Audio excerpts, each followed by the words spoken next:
and working on this automatic pin setter for bowling alleys. Right. And they went to different banks for the financing. Couldn't get it. And they approached their granddad. Right. And he went to the shop. He had a personal interest in them, how they lived, what kind of people they were. And they were two like fellas they were, and he could see that they were probably knew what they were doing, and he financed them. Not only did he finance them, but before they got going, they were hard up for money, and he advanced them money so they could have food on their table while they were working on this invention. Is that right? Oh, well, what bank would do that? Hey, big boy. Huh? No. But he did it. Finally, when they invented, he got the job. Now this was for the candle print machine in Massachusetts. Okay. Really? And then, of course, when this man Sherman, who worked on the electric boat in Connecticut, invented the automatic duck print machine. Get the ball. He went to the American Guarantee, Uncle Granddaddy. He went to him, and he got that financing too. They were two nice big accounts. So Granddaddy, what other things did Granddaddy finance that were He financed oil welling equipment out west somewhere. I don't know where, but. Is that right? He financed some of the people that Chip worked for. He financed the bulldozers and the cranes and all that heavy equipment. Did you know that? Eh? So How'd he make his first fortune? I don't know. I know that. Oh well, It was legal. It was legal. I know. This is something you may want to know. When he graduated high school, he was considered by the people that were teaching him that he was good at math. He got a scholarship to go to MIT. Huh. That's one of the foremost universities around here. Sure. Massachusetts Institute of Technology. And he was taking up civil engineering.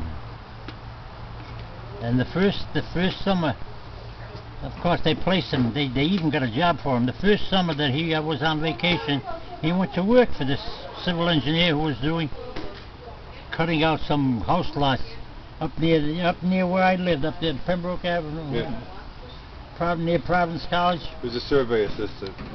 And he was carrying a tripod and measured. So those lots were going to be sold. And he inquired the man that owned all this property. He inquired. He says, who's going to sell the lots for? He says, well, I got a fellow that runs a drugstore. He's one of the salesmen. He says, can I have a stab at it? He says, yeah, sure. So they made all arrangements. He gave him all the particulars, the forms, the contract forms and everything else. Says, go ahead, see what you can do. That Friday night, Chip, all day Saturday and all day Sunday, he visited all his friends and all his relatives, and he did a land office business selling those lots. He made enough money to buy himself a couple of suits, put a good down payment on a car. And that was it? And that was it. On a Monday morning, with the tripod, he told the guy, he says, I'll see you later. He says, I can't work for you anymore. I says, I'm going where the money is. So he quit. Yeah, otherwise he probably would have been a good civil engineer. So he went to Brown, right? Well, he took some extension courses at Brown, yeah, on business courses. So selling real estate. No, he sold. I think he was only 23 or 24 years old when he was selling stocks and bonds. He had an agency for selling stocks and bonds. American Guarantee and Fidelity. No, this was Perry and Company. Oh, really? Perry and Company, spelled with a Y. I wonder why. There's a why, yeah. I wonder why. I wonder why. How come? So I it's don't know. Probably more generic than. Probably, yeah. He's probably just getting started.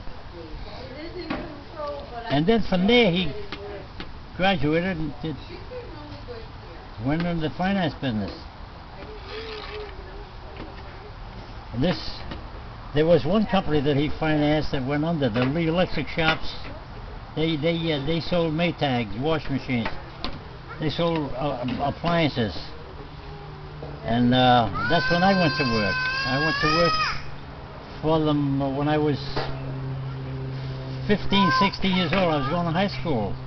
And I worked at the school on Saturdays, reconditioning Maytag washing machines. Right.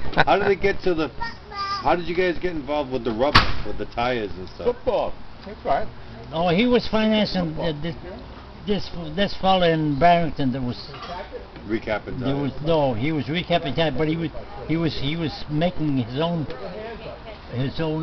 camelback to put the on mold, right? The mold for the tire. And then Johnny, you know, there was a cab company. Did you know about that? I had heard something about you had a cab company. Was it? The Sweeney Cab Company. They ended up buying. Sweeney Cab. Sweeney Cab. He was a mechanic. Father used to do the books, and Dom used to run. And everything. Everything from bellhop to maintenance guy at a hotel. Me, everything. I did. I got around. Yeah. Well, I recapped tires Yeah. during the war, during World War II. Vulcanizing is a tough thing to do, too. Recapping and vulcanizing, yeah, that was a hard job.